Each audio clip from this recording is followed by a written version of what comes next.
Ahora vamos a hablar de trastornos de ansiedad. La ansiedad es una emoción humana básica de expectación, presentimiento de peligro o espera incierta. Es adaptativa ante un desafío o peligro presente o futuro. En el fondo es lo que nos moviliza a muchas veces actuar y motiva conductas apropiadas para superar dicha situación. Su duración está en relación a la magnitud y resolución del problema que le desencadenó esta ansiedad. Puede ser normal o patológica. La angustia es el correlato somático de la ansiedad, es lo que los pacientes, los síntomas que refieren sentir en el cuerpo. Y la ansiedad patológica es cuando esta ansiedad es exagerada, incapacitante, no ligada al peligro o con un inicio y duración no relacionada al evento desencadenante.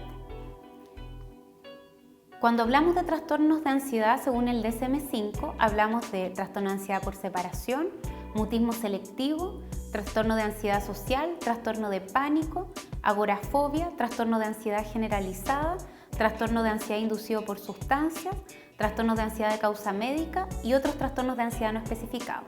Es importante señalar que en el DSM-5 ya no se encuentra bajo los trastornos de ansiedad ni el trastorno de estrés agudo, ni el trastorno de estrés postraumático, ni tampoco el trastorno obsesivo compulsivo.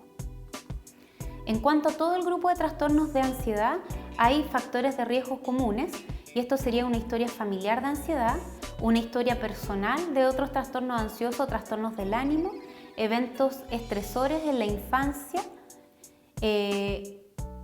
un sexo femenino, enfermedad médica crónica y inhibición conductual. Vamos a empezar primero a hablar del trastorno de pánico. El trastorno de pánico, para hablar de trastorno de pánico, tienen que existir crisis de pánico y las crisis de pánico se definen como un episodio de angustia intensa, de inicio brusco, que es un intenso temor que está acompañado de por lo menos 4 síntomas autonómicos y cognitivos, que los vamos a ver más adelante.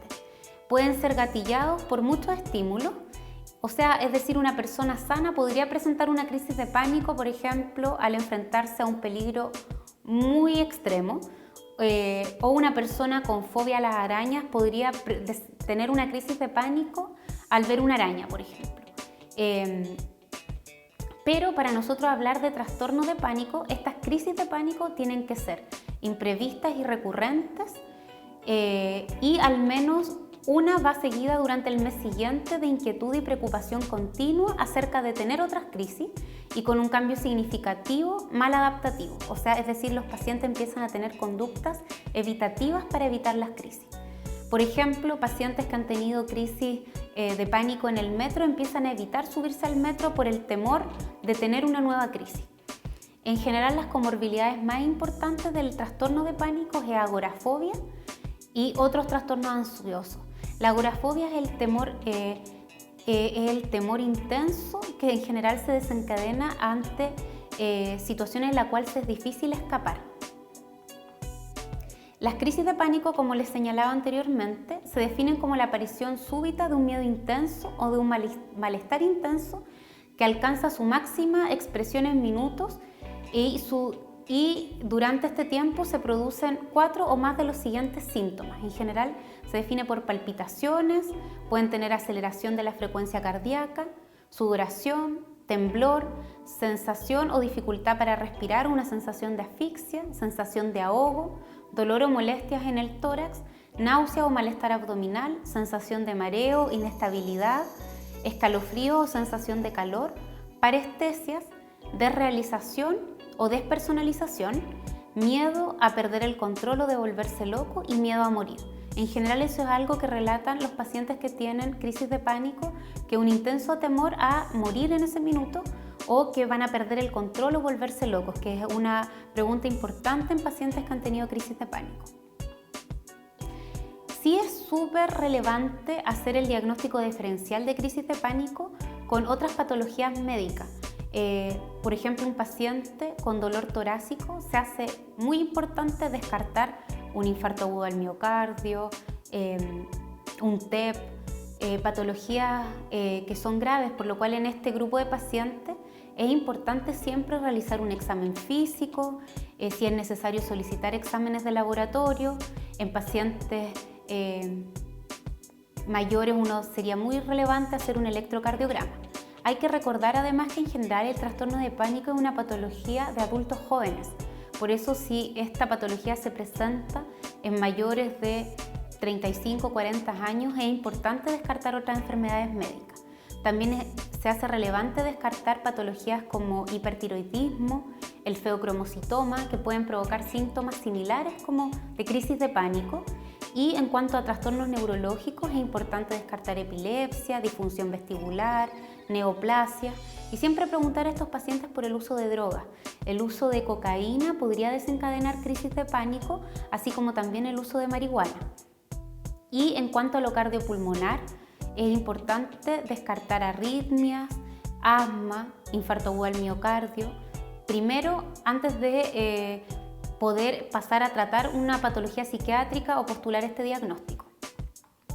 Por eso siempre hay que tener mucho ojo en presencia de crisis de pánico con características atípicas, o sea, en pacientes mayores, en pacientes que tengan comorbilidades médicas importantes. Ahí se hace relevante realizar un examen físico y exámenes de laboratorio necesarios, un electrocardiograma, por ejemplo. En caso de que hayan otros síntomas neurológicos, en caso de que haya compromiso de conciencia, por ejemplo, en un paciente que tenga crisis de pánico y descontrol de esfínter, ahí lo principal es primero descartar una causa neurológica. No tendría por qué existir un descontrol de esfínter en una patología psiquiátrica. Primero hay que descartar lo médico. Ahora vamos a hablar de otro trastorno de ansiedad, que es la fobia específica, en la cual hay 4 subtipos: animal, ambiental, situacional y sangre-lesión. En general esto se refiere a cuál es lo temido. En general el animal es bien frecuente, la fobia a las arañas, la fobia a, por ejemplo, a las serpientes. En cuanto a la sangre-lesión, en general son pacientes que tienen mucho temor a ver sangre o cuando son inyectados, vacunados, y eso puede desencadenar también desmayos. En general los síntomas se dan solamente al ser expuestos al objeto fóbico, y el miedo está relacionado con el temor a ser dañados por el objeto, vergüenza o las consecuencias de la exposición a este estímulo. Es raro en general que los pacientes busquen ayuda por fobias específicas, ya que en este caso es más fácil aplicar conducta evitativa. En general uno evita el objeto fóbico más que tratarlo. El tratamiento de la fobia específica es principalmente terapias de exposición, más que un tratamiento farmacológico. Ahora vamos a hablar de otro trastorno de ansiedad, que es la fobia social o trastorno de ansiedad social, en el cual se dan temores a situaciones sociales que pueden generar escrutinio público o contacto con extraños, que esto pueden ser reuniones sociales, presentaciones orales, conocer gente nueva, escribir, escuchar o hablar frente a otros. En general es un trastorno que se inicia en la edad escolar y en la adolescencia. Habitualmente tiene un curso crónico y es muy importante de tratar, ya que afecta profundamente la vida en sus distintas áreas, tanto académica, laboral, interpersonal y de desarrollo social. En general es más frecuente en mujeres y aumenta el riesgo de depresión y abuso de alcohol. Muchas veces los pacientes, para manejar los síntomas ansiosos que presentan al, por ejemplo, exponerse en público, beben alcohol para así sentirse más tranquilos o más seguros, más confiados. En general, la probabilidad de egresar del colegio es 10% menor que la población general. Y en general son un grupo de pacientes que puede optar a menores sueldos, tienen menos probabilidades de tener buenos trabajos, lo que ellos desean, por este temor de exponerse. El trastorno de ansiedad generalizada, por otro lado, es un patrón de preocupación y ansiedad desproporcionada que se manifiesta de forma frecuente y persistente. Es importante señalar que ocurre más días de la semana que los que no ocurren, y es difícil para los pacientes controlar sus propias preocupaciones. Y en general, para hablar de un trastorno de ansiedad generalizada, deben presentar 3 o más síntomas somáticos o cognitivos, por ejemplo, insomnio, inquietud, fatiga, tensión muscular. ¿Qué es importante en relación a todos los trastornos de ansiedad? Es importante que todos requieren una evaluación inicial detallada y acuciosa en cuanto a los medicamentos que se toman, a las drogas, evaluar los síntomas, desde cuándo, si han habido síntomas durante la infancia o la adolescencia, si hay una historia familiar de trastornos ansiosos.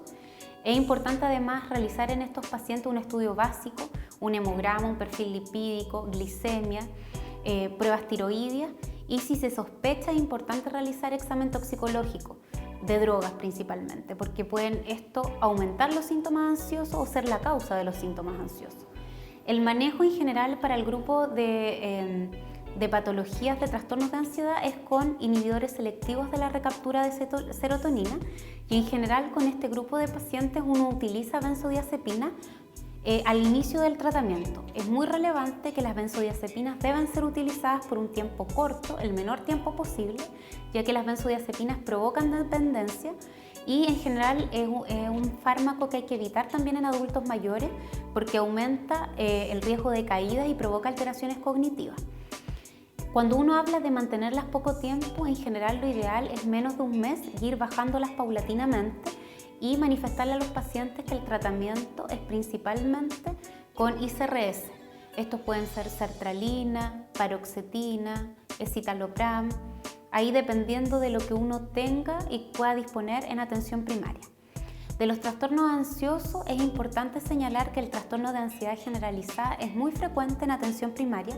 La mayoría de los pacientes consulta ahí y muchas veces tiene otras comorbilidades.